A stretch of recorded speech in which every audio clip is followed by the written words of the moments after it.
Let this circle represent $1 million. This is what $10 million would look like. And this is what $100 million would look like. This is what $1 billion would look like. Elon Musk, the founder of Tesla, has a net worth of 246.2 times this number. And then there's you. You are possibly working in a job right now that you have got a degree from the university. Your living expenses seem ridiculously high as you feel you are not getting paid enough.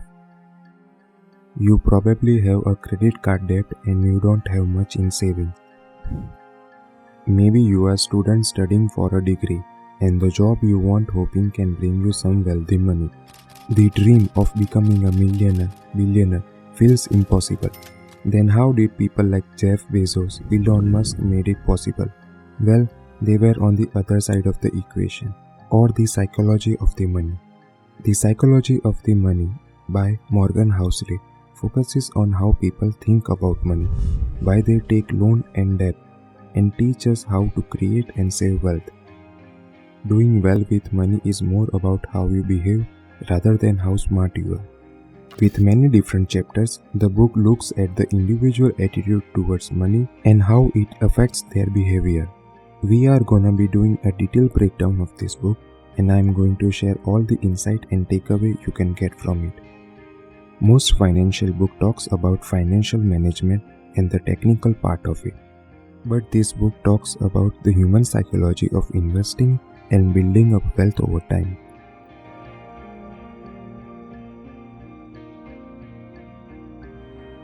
Now let's get straight to the book. So the first lesson is your attitude towards the money. Your attitude towards spending that money, getting that money, or saving that money. Our human brain should understand the psychology of the money or how the money works. Everyone has different perspective or view on money. In the book, Morgan says we all see the world through different lenses. We all think we know how the world works, but we just know tiny sliver of it. For example, if you were born in 1950s, the stock market was flat during your teens and 20s.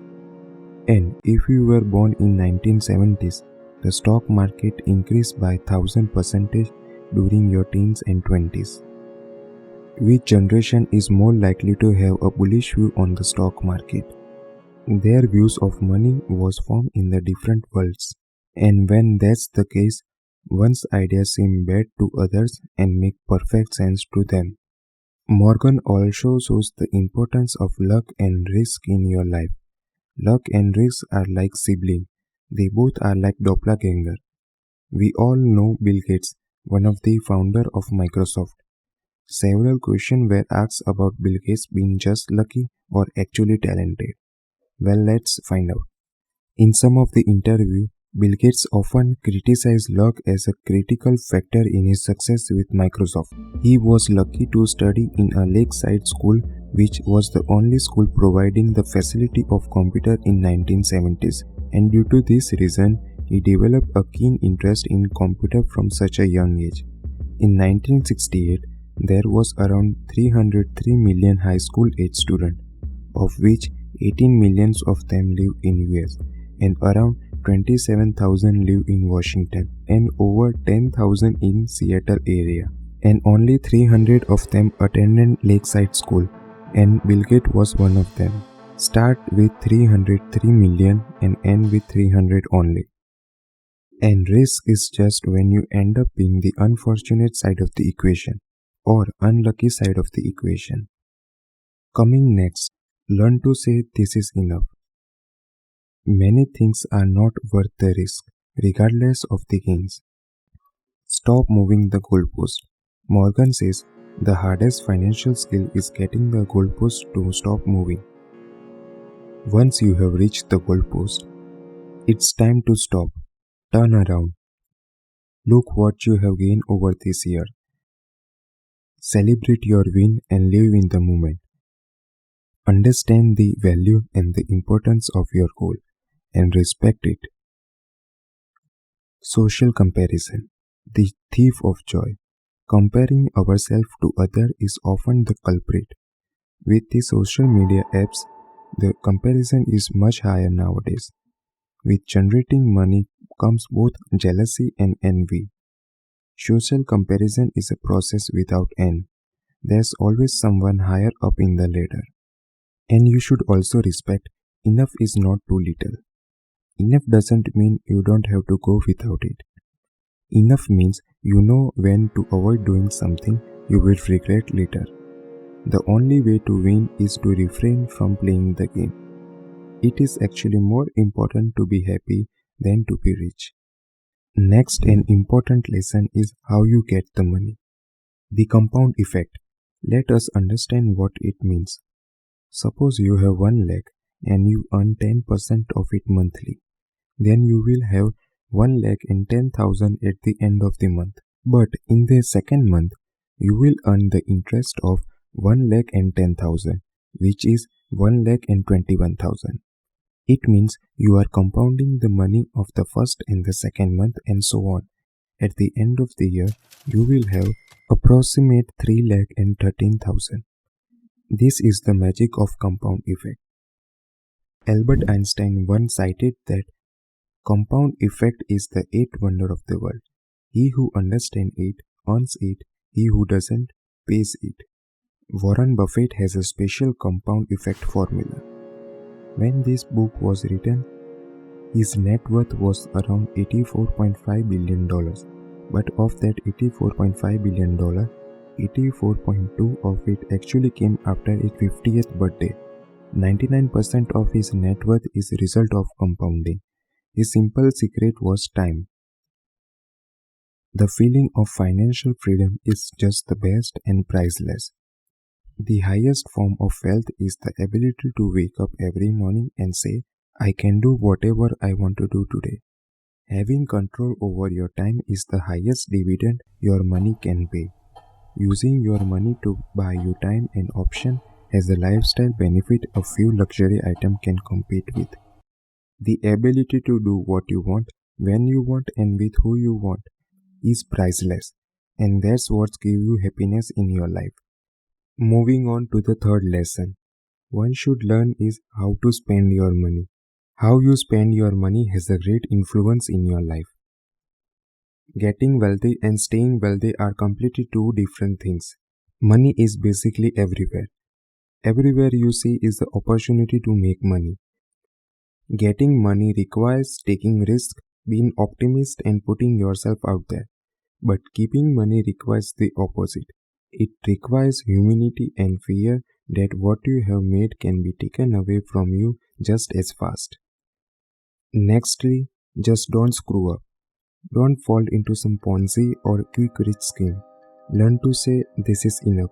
You don't need to race from the thing you have now from the things you don't need. Similarly, don't just spend too much on cars and houses. Don't use all your income and saving just to show off to other people. Spending money to show people how much money you have is the fastest way to have less money.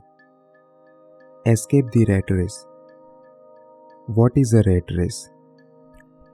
It is a loop or a cycle in which people having job does very hard work in order to compete with others for money and power and end up being losing all of their precious time and a victim of a rat race.